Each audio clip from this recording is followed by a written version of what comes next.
to talk about how can you fix this problem or know how you can do that on your Audiomack app.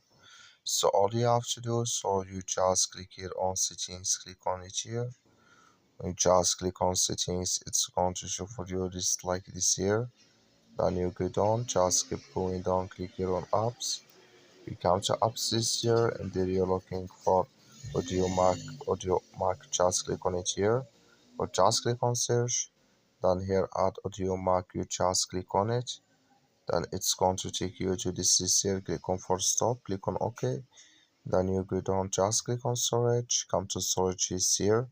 Just click on clear cache. Then all you have to do, just go to your Play Store, click on it here.